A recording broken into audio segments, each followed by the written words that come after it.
Have you ever wondered how certain people become so rich, become so successful? Well, if you've been listening to my podcasts or reading my blogs or books, you know that rich people don't become rich by luck or by accident. Accumulating wealth requires hard work, dedication, and most importantly, maintaining a specific set of habits that foster prosperity. We are what we repeatedly do. That means excellence isn't an act, but it's a habit. Now, my good friend Tom Corley spent 5 years studying millionaires and gathering insights which became the basis of his blogs that appear regularly on Property Update and his books, including the one we co-authored, Rich Habits, Poor Habits. He found that people became wealthy practice certain habits. And that's what we're going to discuss in today's episode of the Michael Yardney podcast. Considering there are so many habits, we're going to break this up into a two-part series. Today we're going to start with the first of 25 habits that the rich do that differentiate themselves, that make them more successful than the average person. Now, as you learn, it's not your fault if you were born poor, but it is your fault if you die poor. So learning these habits could be just what you need to develop the success in life you're looking for. So welcome to today's show.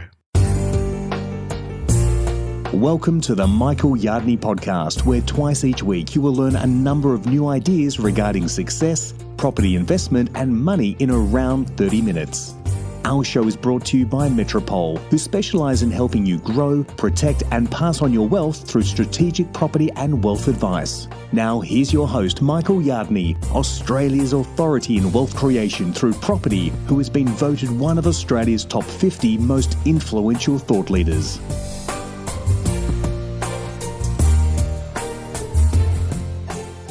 Well, over 30 years ago, I began my study of the rich and successful people. Of course, not all rich people are successful, and not all successful people are rich. But remember, I was much younger then. I was more naive. I wanted it all.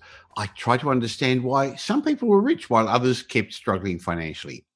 Then over the years, I attended many seminars, I paid mentors, I read as many books as I could on the topics of success and wealth, and I modeled successful people, and I eventually grew successful myself. It wasn't easy. I had my challenges in life.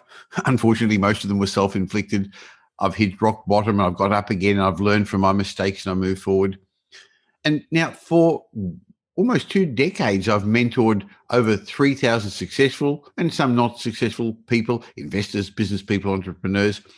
And a byproduct of this was a book that I wrote with my good friend Tom Corley, Rich Habits, Poor Habits, which has become an international bestseller and translated into a number of different languages. In it, Tom and I explain that being rich has little to do with the money itself. Instead, it's how you think about money. So today, I'm going to start a series of a couple of podcasts with Tom where we are together going to share with you the success habits of the rich people that we outline in our book, Rich Habits, Poor Habits. Hello, Tom. Hey, Michael, it's good to be with you again.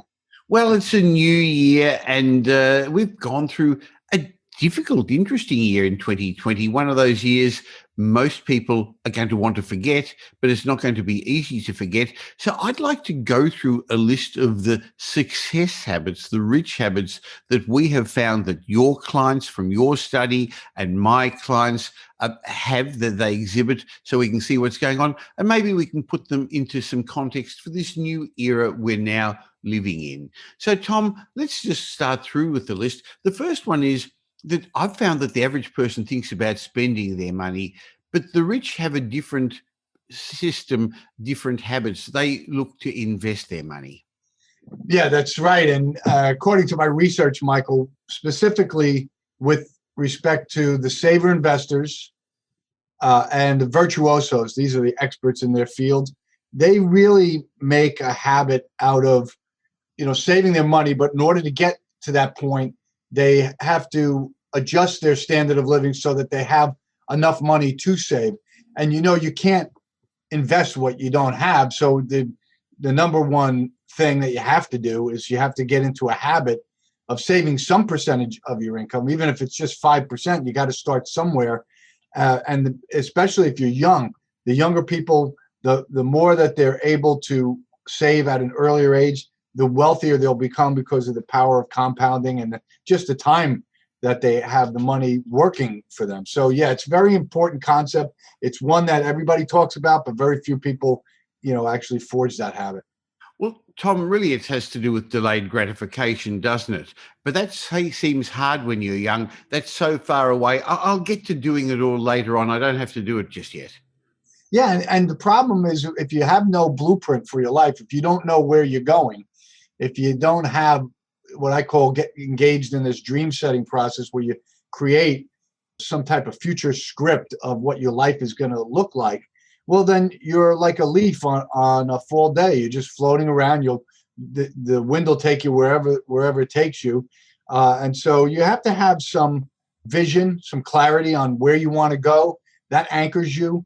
It becomes like a stop sign or a red light that says, hey, don't spend this money recklessly because that $1,000 that you're going to spend will one day be worth about $30,000. That's a good point. That I know when we sit with our clients to give them property advice, it all starts with a plan, which is really bringing your future into the present and doing something about it. I know while you're a CPA, you've also got a financial planning diploma and work with as a financial planner. And that's the boring bit. That's not the sexy bit. It's not the exciting bit in the short term, but it does give you the wherewithal to know what to do and what not to do and what's realistic, Tom.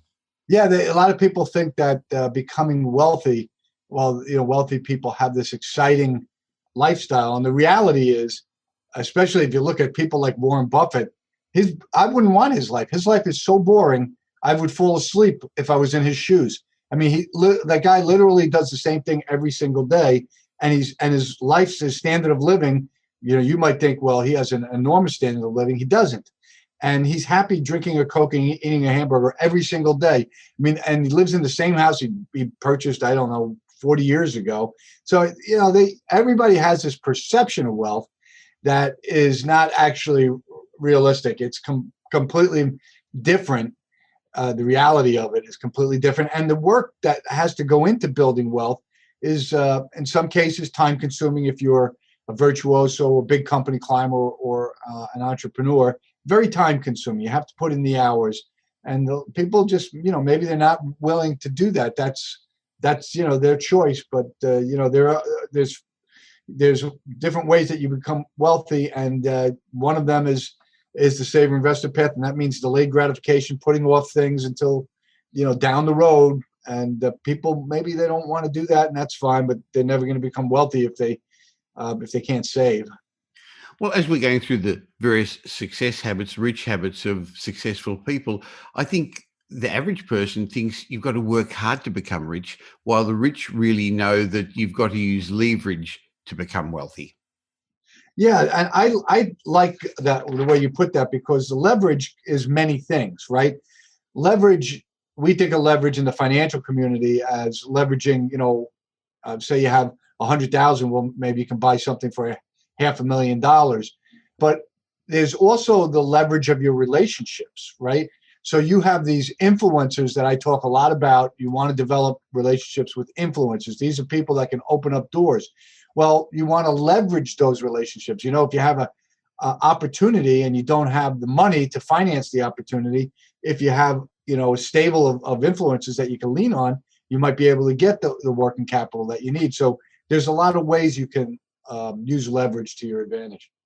You're right, Tom. So it's not just leveraging money, it's leveraging relationships, but also leveraging your time. Successful investors have learned how to use their time more effectively. They've learned not to waste their time, and also leveraging their knowledge. Once you've got knowledge, you can actually use it to make more money, do more things, get more done, Tom. Yeah, and the more that you know, the more opportunities you see. It's like, the way I like to describe it is, if you think about yourself standing at the bottom of a hill, that hill represents growth or knowledge. When you climb that hill, as you get to the top, when you have more knowledge and you've grown into an individual that is, I guess you could say maybe an expert in their knowledge base, what that expert sees is completely different than what the ordinary person sees, because their knowledge allows them to see so many more opportunities. Then their opportunities are all over the place. Most of us just can't see them because we don't have the knowledge and the know-how to be able to identify them. That's true. Of course, also what we said a moment ago about having a plan makes a difference, because if you have a plan, if you know what you want to achieve, if you know where you want to go, there's that inbuilt reticular activating system, your GPS, that goes out and searches for the things that are going to help you achieve what you want to achieve. And at the same time, it helps filter out all those other bits of information that you don't need at the time. Yeah, that's a good point, and that goes into a lot of my brain science research. The RAS, or the reticular activating system, is part of the thalamus, and the thalamus is responsible for allowing. It's like the reception area for your senses. If the sensory data comes in from the environment, the thalamus filters it through the reticular activating system, and then the RAS says yay or nay to the information. And if it says nay, your conscious mind isn't even aware of that outside sensory information. And that's why goals and dreams are so important, because actually they become points of interest for the RAS and the thalamus. They start looking for things in the environment that are related to your dreams and your goals, and then they pass those things on to your prefrontal cortex, your conscious mind, and voila, you see an opportunity, or you see something that somebody else doesn't see. That's interesting. I remember years ago when I was teaching my son Harrison how to drive, we were driving down the road and he said, "Hey, Dad, look at all the Toyotas," because, in fact, he was interested in getting a Toyota. And I said, "Where, Harrison? Look at all the Mercedes." So it depends what your focus is as to what you see. It's like that if you are about to buy a Toyota, all of a sudden you see all the white Toyotas on the street. They were always there, but suddenly your reticular activating system finds them and points them out to you. Yeah, that's exactly right. That's a good metaphor or example. So when we're looking at the rich habits of successful people, another one, Tom, is that they don't procrastinate. They don't spend their life waiting for the exact right time, waiting till they know it all or they've figured everything out. They know they've got to have a base knowledge, get a level of information around them with a good team around them, and then just find out the rest as they move along their path. Yeah, that's important, because one of the rich habits is to do it now. I call it the do it now rich habit. And when you procrastinate, at some point you've got to get done what you've got to get done. And for most people, they're procrastinating because it's some task that they don't want to do. They don't want to, it's something that is a grinding out task, and they don't want to do it. And so they put it off. And what happens more often than not is, when they have to engage in whatever activity it is that they're procrastinating on, they're in a rush. And whenever you rush on anything, you open the door to mistakes, things slip through the cracks. The quality of the product or service is not as good as it might otherwise be. And the downside of all of this rushing because you procrastinate is you could find that the mistakes that you make could find yourself in a court of law, because somebody sued you because you didn't do what you were supposed to do. And so you don't want to procrastinate. You lose customers, you lose clients if you don't meet their expectations. And whenever you're rushing to do anything, you're not going to meet someone's expectations. You're going to fall short. And in the worst case scenario, you got a lawsuit. In the best case scenario, you lose a customer or a client when you procrastinate. So what we're showing is that the wealthy people think differently. They have different habits. The rich habits they have show them there's no such thing as job security, while the average person believes their job gives them security. Boy, if 2020 didn't teach you anything, you'd know that's not the case. Oh, yeah. I mean, how many people found themselves out of a job, furloughed, and I know a lot of my clients who run their own businesses. They actually had some of the best year ever on record. And one of the reasons is that, they took advantage they saw opportunities, they took advantage of the opportunities, and they didn't have to rely on an employer to tell them yes or no. They could move very quickly. So I think having, a job is, if that's what you want to do, and you're going to stick to that job, and then it might be a perfect fit for you. and as a saver investor, you might be able to accumulate some money. But if you really want to become wealthy, it's a hard path to accumulate wealth by just working for somebody. It's going to take you a long time, according to my research, about 32 years, and you got to diligently save and invest. So, I think that having a job is, that's one way of doing it, but it's not going to really result in you accumulating an enormous amount of wealth. There's no doubt we're going to need to have a job, and you need to save, and you need to put some money aside, whether you're going to invest or whether you're going to start a business. But having a job isn't enough. You need a job plus, because if you don't have your money working for you when you're asleep, if all you're depending upon is your own personal exertion income, there's only so many hours you can work. There's only so much you can work, and then things get in the way. And it doesn't have to be something earth-shattering like coronavirus, but it can be other illnesses, or there's always going to be downturns. So I think one of the big differences between the rich and the average person is the rich are committed to becoming rich, Tom, while most people, you ask them, they want to be rich, but boy, there's a big difference between being committed and wanting. Yeah, and what I found in my research is the way they get committed is, because almost everyone starts out having a job working for someone. But what I noticed in the millionaires that I studied is that a good percentage of them, about 51%, they started something on the side, a side gig. They wanted to create multiple streams of income, which was, in my research, 65% of the self-made millionaires had at least 3 streams of income, right? And some 48% had 4 streams, and 24% had 5 or more streams. So the rich are tuned in to the importance of having multiple income streams. Now, it takes time to build up each income stream, but you can do it on the side. If you have a job, you can, I wrote 5 books, and I'm running a CPA firm, a financial planning firm. You did the same thing. You're running a business, and you still had time to write all these books, all your books. So you can do things on the side with your free time, especially as your kids get older. That's why it's important to start something when your kids are young. Just start something. Just get in the habit of creating an additional revenue stream when they're young, because when your kids get older, you'll find you'll have more time to devote to building that revenue stream. And then what I also found in my research is that once one revenue stream sort of becomes ripe and it starts generating cash flow, it allows you to create complementary revenue streams that add and feed into your existing revenue streams. And so there's, you want to start one, because one can lead to 2 to 3 to 4. And then before you know it, when you're at retirement, you've got 5 or 6 revenue streams that you don't have to rely on a job.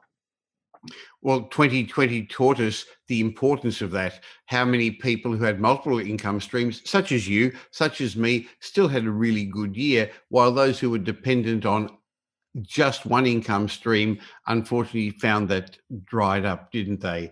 So I think one of the other big differences between the rich and the average person is that when things go wrong, and things do go wrong, people don't see that. They see the highlight reels of the rich people and how well they've, what they've learned to it, what they've achieved, and how well they're living, but they don't see all the things that go wrong. But the rich have learned when things go wrong, they look for a lesson. They find a way of improving next time, while the average person sees problems and blames other people. I found there's no such thing as a rich victim. They don't blame other people. They take responsibility and they learn from it.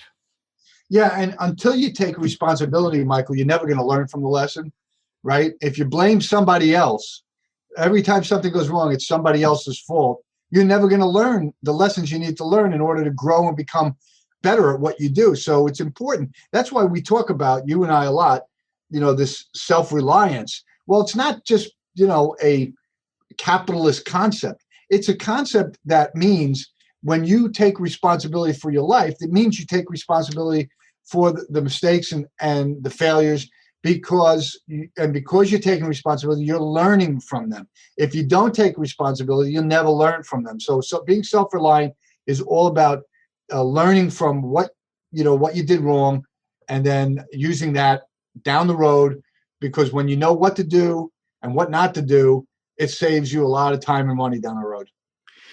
Well, that leads into one of the other success rich habits, which is the average person believes life happens to them. They're the passenger, while the rich, they believe they create their own destiny. They're the pilots of their life. And I know when I've learned that concept and I've learned to take responsibility, and believe that the decisions I make today are creating my life for the future, it actually makes me behave differently, think differently, invest differently, run my business differently, and it gives me more security. Psychologists show us the more you feel in control of your life, the better you feel. Yeah, it's also a happiness factor. The people that are the least happy are the ones who have little to no control over their work lives. They're basically being controlled by somebody else. Well, if you want to take control of your life and you want to be happy, you have to create something on the side that's going to give you the ability to have more control over your life. Now, there's other things you can do also while you're employed. You can become an expert in whatever field it is that you're working in, become one of the most valuable assets of the company. That gives you actually more control, because when people know you're an expert, they're going to treat you differently, a little bit with kid gloves, because you're one of the most valuable assets. So there's ways of taking control of your life that puts you in control of your life and actually create happiness, long-term happiness or fulfillment. Now, we're talking about control, but that doesn't mean you don't take risks. But the rich have learned to take calculated risks. They're financial risks, emotional risks, professional risks. Interestingly, though, I found they take risks much earlier on in their careers to build their wealth. But I found once they've built their wealth, Tom, they seem to take less risks. They're more cautious. Maybe they've learned some lessons along the way. Yeah, no, I've seen that in my research, and it's actually an interesting thing that goes on with the self-made millionaires. Almost all of them, at some point, it's usually in their late 60s or around when they're winding down from their work lives, they start modifying their risk tolerance. They reduce it. And why? It's because they spent a big chunk of their lives taking risks, building that wealth, and now they want to preserve it. Being wealthy requires two things: making the wealth and keeping the wealth. Right? So many, you see it especially with the younger, these what I call skill-based virtuosos, these basketball players, tennis players, these football players. They spend their money recklessly early on. They don't save and they don't have anything to fall back on. And they're really tripping themselves up. The idea is really, you want to build your wealth, and then you want to devote equal amounts of time to preserving that wealth. You can still be, if you feel that your risk tolerance is more aggressive, you can still take a chunk of your wealth at some point and use and invest it aggressively. But the smart, wealthy people, what they do is they take another chunk of their wealth and they invest it in prudently, so that wealth, they know for sure it's going to automatically grow and increase their wealth. So, you're right, Michael. You have to, you can't just look at it and say, well, I'm done. I'm not going to take any more risks. That's silly. A lot of people who are winding down their careers, they live another 30 years. So what are you doing with your money during those 30 years? You really don't want to cash out. It's not the right approach. And I didn't see that they did reduce their risk, but they still kept taking risks. Well, I think a lot of wealthy people also want to leave a legacy for their children and their grandchildren. So they've learned how to protect their assets in the right ownership structures with the right tax advice, owning the best assets they can afford to own, not speculating anymore. And one of the things the wealthy do is not just leave their children and grandchildren assets. It's not what you leave them, it's what you leave in them. So it's the lessons that they've taught them along the way, the things that their children have seen them do, heard them say, experienced, just the conversations around the kitchen table. Yeah, that's been a big part of my life as a parent. I learned from my research that a lot of these self-made millionaires, they had really good parents, even though the parents came from poverty or the middle class. Their parents taught them certain success habits that they didn't have, or that their parents had learned late in life, and they didn't want their kids to make the same mistakes they did. So they're teaching them these habits. And so their kids go on. Like I'm doing it with my 3 kids. I've been obsessing over the rich habits with them since they were in high school. And so, and they're all doing very well and they're very successful. It's the proof is in the pudding. This is what the wealthy self-made millionaires had: good parents who taught them success habits. I'm doing the same thing. My kids are experiencing enormous success, especially one of my children. And so I think that it works. It's foolproof. You just have to want to teach your kids these important success principles. Tom, there's an interesting trend in Australia. I wonder whether you're seeing that in the United States that follows on from what you're saying, that the average Australian sets their financial expectations very low. And that's probably so they don't become disappointed. And they're hearing that and they're seeing that from their parents. On the other hand, the rich set their financial expectations very high, but that also makes them excited. It makes them have something to go for. But when you hear what the average person's after, they're not looking for much out of life. That is an important point because it talks to the importance of growth. Growth is how self-made millionaires become self-made millionaires. They all start out, everybody starts out in the same place. They don't know what they don't know. And then during their adult lives, they learn certain things. Well, if you have stretch goals and dreams that you're pursuing, that are really, a lot of people would say, Michael, that's kind of too risky, or that's unattainable. I'm not sure you're being realistic. The point is just the fact that you're pursuing something, whether you attain it or not. It's going to force you to grow and improve and gain knowledge and maybe even some valuable skills that during a pandemic could come in handy. So, Tom, we're working through the rich habits that successful people have, and it's the basis of our book, Rich Habits, Poor Habits, which, as I said at the beginning, has become an international bestseller. We're very proud of it, and it's been translated into multiple languages. But if the people listening to this podcast would like to know more, go to richhabitspoorhabits.com and get your own copy, or go to Amazon or any good bookshop and get your own copy so that you can learn the success habits of the rich and you can incorporate them in your life, because in fact you're the mentor for your children, for people around you. For if you're the boss, you're the mentor for the people that work for you. So these rich habits, they get passed on to other people and to other generations, don't they, Tom? Yeah, that's a good point, because can you imagine, Michael, if you teach your kids some good rich habits and also teach them the poor habits that they want to avoid, they're going to be able to help that whole family break out of their cycle, whatever their cycle is, middle class or poverty.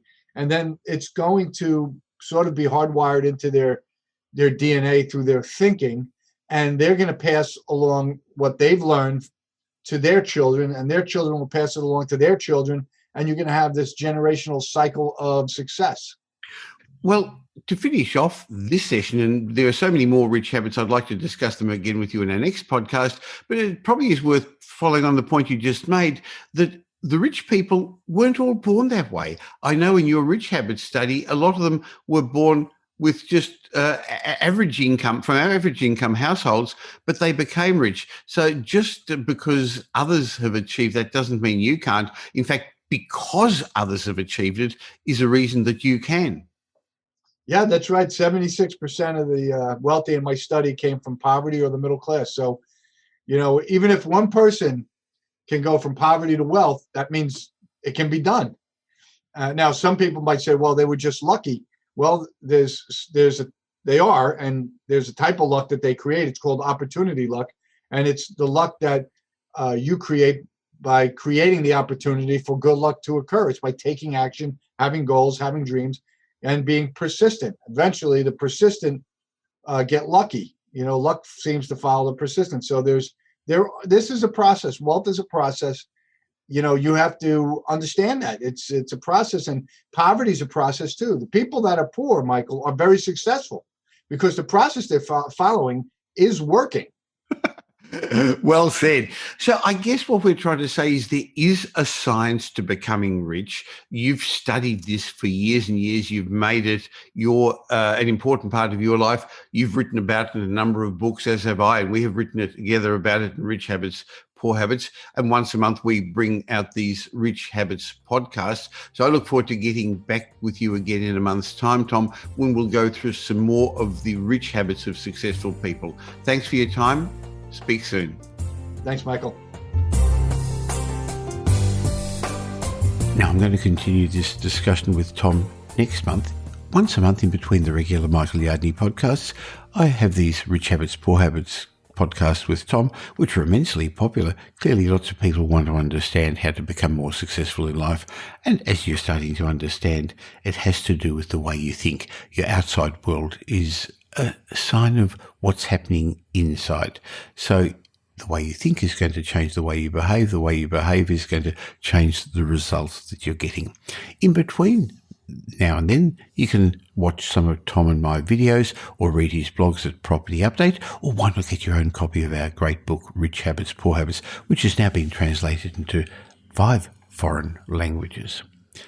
Now, if you want some help taking advantage of the property markets and developing even more rich habits by becoming a successful property investor, you can always have a chat with my team at Metropole.